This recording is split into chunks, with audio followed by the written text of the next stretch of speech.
I do hope you're going to like today's grammar lesson. It's not difficult, but it does require some concentration, so do pay attention. It's called the emphatic do. So we'll look at that, and we'll also look at when to use contractions and when not to use contractions in English. And we'll look at the rules for spoken English and for written English too.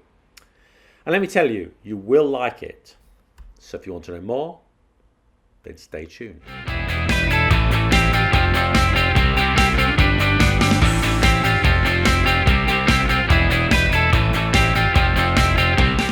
Hello and welcome to Let Them Talk, the channel that goes deeper about everything in the English language. Now, you've been learning English for a while, so I'm sure you know the contractions.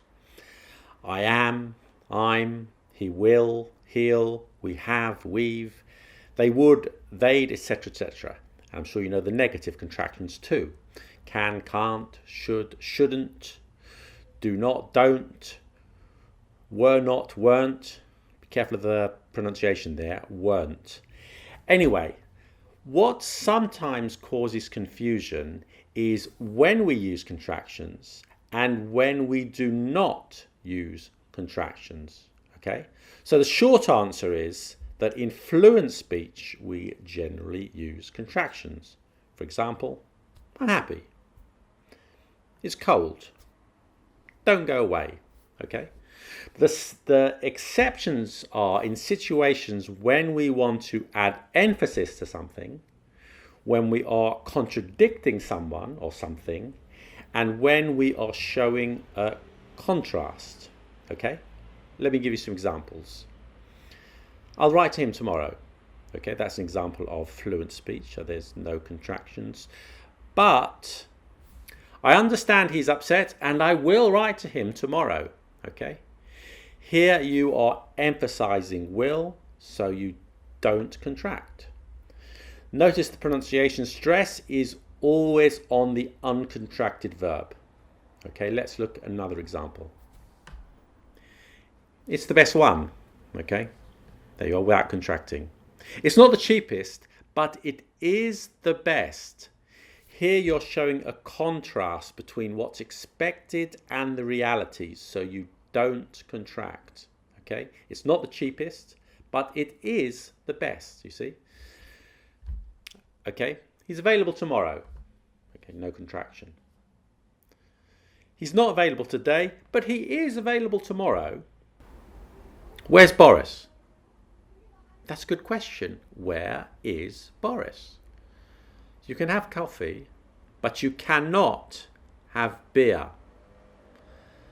I said that I'll win, and I will win.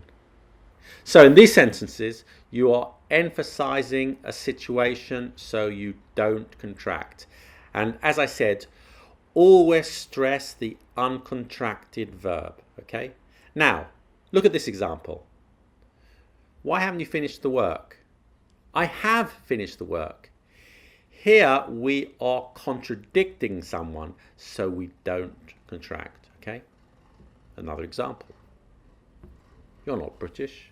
You don't look British. What are you talking about?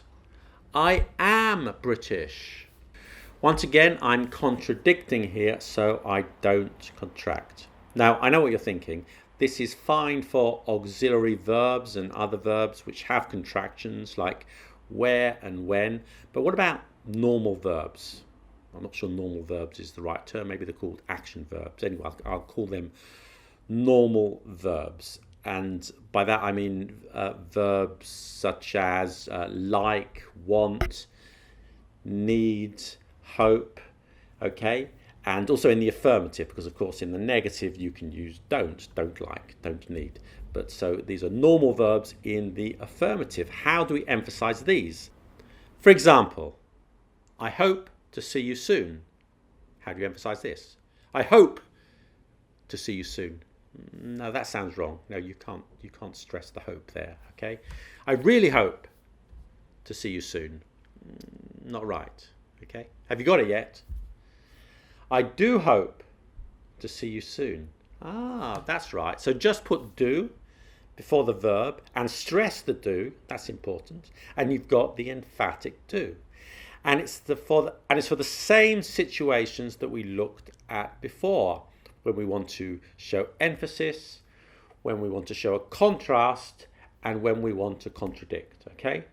So let's look at some examples of these.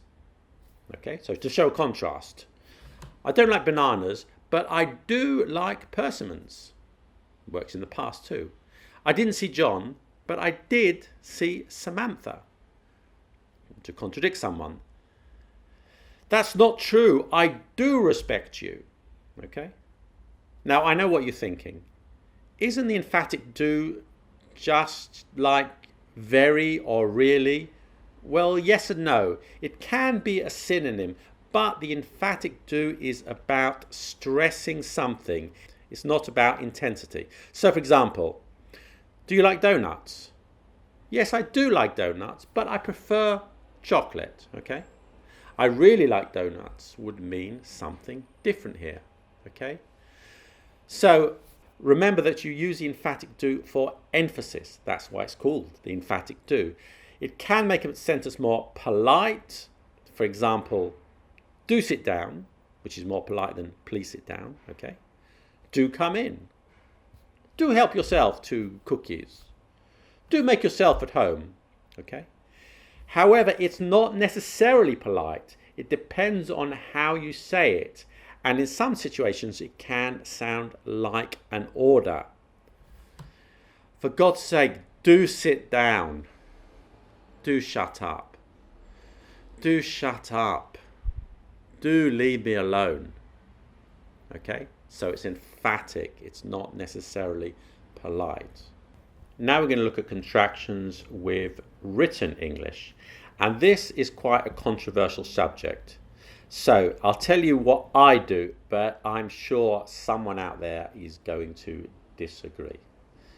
So for the most part, contractions are fine in written English. The same rules apply for contracting and not contraction in written English as they do in spoken English. If you're emphasizing, you don't contract. And if you're not, you do contract. Remember that when you are writing to someone, you are kind of speaking to them only with written words. But you need to connect with them in the same way with a readable written text. Now, I said for the most part, because in formal written English, it's still okay to write most contractions, all the contractions with to be, I'm, he's, she's, etc. You can use, you can't, shouldn't. But there are a few contractions that I would avoid in formal written English. And those are with the modal verbs with the apostrophe VE. Okay, so that's would have, should have, could have, might have, must have, etc. Fine in everyday communications and in informal writing, but if you're writing a formal letter, a CV, an important document, then don't contract it here, okay? As I said, people disagree, but that's my opinion. I think it's good advice. Okay, there you are. I do hope you enjoyed that and you learned something too. And thank you for watching. Stay mellow and see you soon.